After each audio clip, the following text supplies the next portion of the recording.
Ciudadanía el pasado 26 de octubre. Está en línea con nosotros Gustavo Córdoba, consultor y analista político. ¿Qué tal, Gustavo? Buen día. Qué placer, buen día, ¿cómo les va? Bien, muy bien. Muchas gracias por estos minutos, Gustavo. ¿Qué balance se puede hacer de estos 2 primeros años de Javier Milei, pero sobre todo mirando o parándonos aquí en diciembre, cómo está parado el gobierno y sobre todo cómo lo ve la ciudadanía o cómo lo siente la ciudadanía? Bueno, sin duda es que el gobierno termina con una sonrisa. En la previa de octubre del 26 había una coincidencia que nos encaminábamos a un lunes negro, evento que fue de alguna manera interrumpido por la intervención de Donald Trump y la amenaza de que si perdía Milei, él retiraba los dólares, ¿no? Y eso generó un revulsivo, generó un corrimiento de votantes de Provincias Unidas hacia el voto libertario, que explica de alguna manera este triunfo, que déjenme decirles, antes del 26 de octubre, para nosotros el gobierno Milei era un gobierno fallido, tanto en términos políticos como económicos, y después del 26, con este resultado favorable, el gobierno cambia un poco la maniobra política, mejora, indudablemente que la incorporación de Santilli le otorga un matiz distinto, un poco más de prestancia, ¿no? El anterior jefe de gabinete me parece que había quedado un poquito anticuado, y el actual, bueno, se mueve con otra dinámica, y eso le permite al gobierno sobrellevar este momento que tiene un punto de partida distinto, porque hoy el volumen de diputados y de senadores que tiene el oficialismo es mucho mayor que el que tenía entonces, ¿no? Entonces ahí hay que ver que fundamentalmente el gobierno ha mejorado en el aspecto político, pero en el aspecto económico, bueno, ustedes saben que la situación se ha tornado mucho más compleja de lo que estaba antes del 26 de octubre, así que ahí está la gran clave. Yo creo que la sociedad argentina le ha dado una prórroga temporal de mandato para ver si el gobierno, con este nuevo impulso, el tercero consecutivo, logra dar alguna señal de recuperación de la economía, de mejora en la calidad de vida, de mejora en el poder adquisitivo de cada uno de nosotros, ¿no? Fuimos muy enfáticos en la pregunta, nosotros en el balance de estos 2 años, y le preguntamos a la gente si estaba mejor económicamente hoy que con el gobierno anterior. Y casi un 40%, fíjense que es el porcentaje de personas que votó a Milei en octubre, dijo que sí, que estaba mejor con este gobierno, mientras que casi un 57, 58% se paró en la vereda de enfrente y dijo, no, yo estoy peor que hace 2 años atrás. Y entonces ahí está la clave, creo yo, de la economía, ¿no? Tiene un crédito abierto una vez más, pero creo que esta vez la ventana de oportunidad en términos temporales está mucho más acotada, porque ahora el gobierno no va a poder echarle la culpa a nadie, ¿no? Digo, ahora la responsabilidad y el éxito o fracaso va a depender exclusivamente de sí mismo.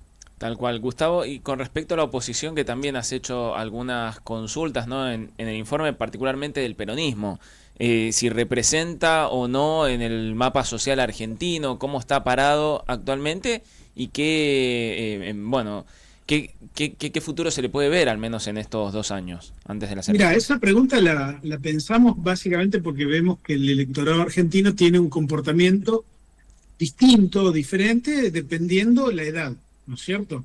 Y vemos que el peronismo dejó de representar, por ejemplo, en los menores de 30 a 35 años, lo que Sí. sí representa en los votantes de mayoría de edad, ¿no? Entonces ahí hay un punto. Y esa pregunta nos arroja un dato muy interesante, porque solamente para un 34% el peronismo sigue reflejando la estructura social argentina. Y esto es relevante porque lo que está en crisis en el peronismo es la representación en los nuevos votantes. Fíjense que tiene que ver también con que hoy todos los que están en el padrón que tienen menos de 40 años nacieron en democracia. Claro. Por ende, no entienden a la democracia como un bien a defender, como quizás sí lo tengo yo, que he vivido la dictadura, he vivido la guerra de Sí. Malvinas, he vivido del 83 para acá, y entendemos que la democracia todavía hay que defenderla, mientras que las nuevas generaciones lo ven como un valor adquirido. Entonces, esa diferencia de criterio, me parece que la política tradicional no la está entendiendo del todo todavía, y le agrego algo más, el peronismo lo que tiene en general es una falta de ayornamiento, o la política tradicional tiene una falta de ayornamiento, porque no terminan de entender que hoy gran parte de la política discurre en formato digital.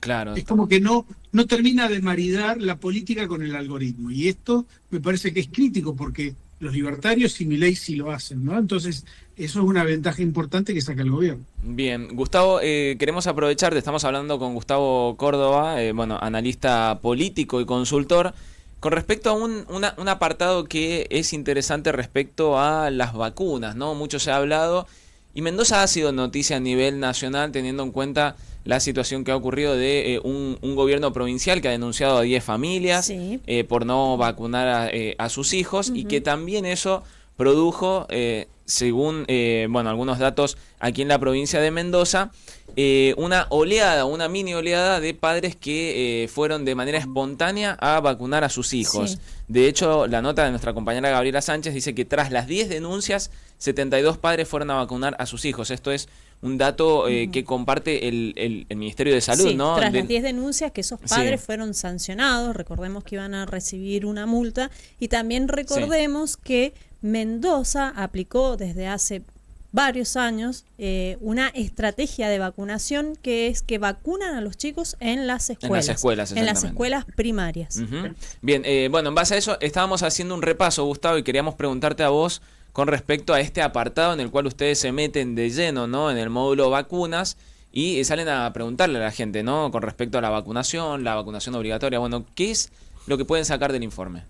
Bueno, primero que hay un acto reflejo de la sociedad argentina de asignarle un valor al tema vacunas que va más allá de la posición política o ideológica o incluso de las edades, ¿no? Mayoritariamente los argentinos tenemos una postura a favor de la vacunación, en promedio un 84%, hay apenas un 7% que se declara antivacuna, pero déjenme plantearles un poquito la cuestión. Hay un punto en el cual sí hemos notado, más allá de, por ejemplo, esta reacción muy saludable, entre comillas, del gobierno mendocino, de entender el porqué, ¿no? de la ventaja de tener a una sociedad vacunada, en lo que se refiere a la calidad de vida, básicamente.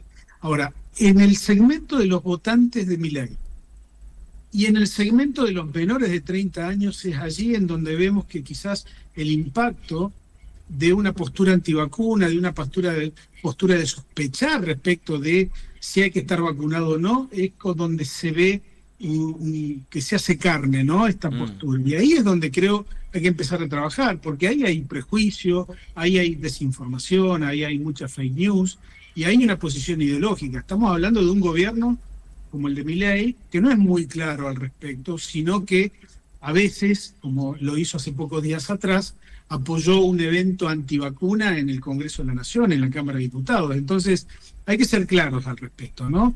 Me parece que, sobre todo con los niños y con la idea de erradicar enfermedades que no deberían estar entre nosotros, el tema del sarampión, el tema de la tos convulsa. Yo no puedo creer que haya todavía hoy personas en la Argentina que admitan que no se quieren poner una vacuna porque no saben por qué. Es realmente llamativo y nos pareció un tema de agenda tan relevante que por eso lo medimos y la verdad que nos da, al menos a mí en lo personal, una satisfacción muy grande ver que hay un consenso generalizado en torno a la idea de la importancia de las vacunas. Bien, y con respecto a esa porción o ese porcentaje de ciudadanos que pone sus reparos con respecto a las vacunas, ¿qué es lo que dicen? Básicamente se paran en el lugar de la no obligatoriedad, a mí no me vas a obligar a ponerme vacunas. Este es un fenómeno que irrumpió en pandemia, ¿no? Con todos los dimes y diretes que generó la pandemia, entre otros efectos, ¿no? Sí. Evidentemente ha tenido impacto en la posición de muchas personas que, a ver... Los hizo dudar en un primer momento, ¿no? Sí, pero a ver, el problema es que la inmunidad de rebaño, yo no soy especialista, pero ustedes saben muy bien que si estamos todos vacunados, las enfermedades no aparecen. Y esto es muy simple.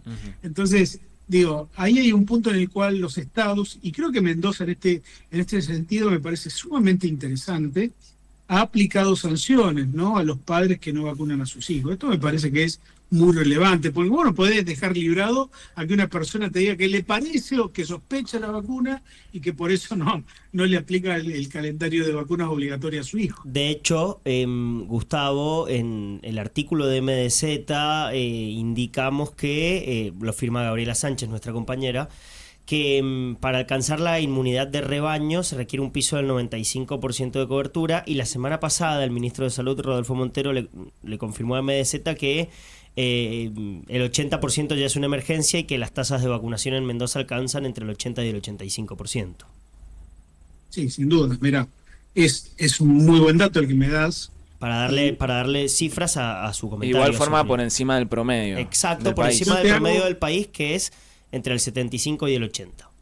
Te doy una devolución. Cuando nosotros preguntamos si las vacunas debieran ser obligatorias, cuando damos o mostramos el dato desagregado por edad, notamos que es en el segmento de 16 a 30 años en donde los que están en contra de la obligatoriedad de las vacunas tienen el porcentaje más alto. Es decir, que toda campaña orientada a convencer a ese segmento de la población que todavía no está convencido son los menores de 30 años. Me parece que ahí es donde debiera dirigirse la promoción o debería dirigirse la publicidad o orientarse una narrativa específica de por qué vale la pena que nos vacunemos. Por supuesto. Gustavo, ha sido muy amable, muchas gracias. No, al contrario, felicidades. Igualmente, felicidades para usted. Hablábamos con Gustavo Córdoba, consultor y analista político, con respecto a los 2 años de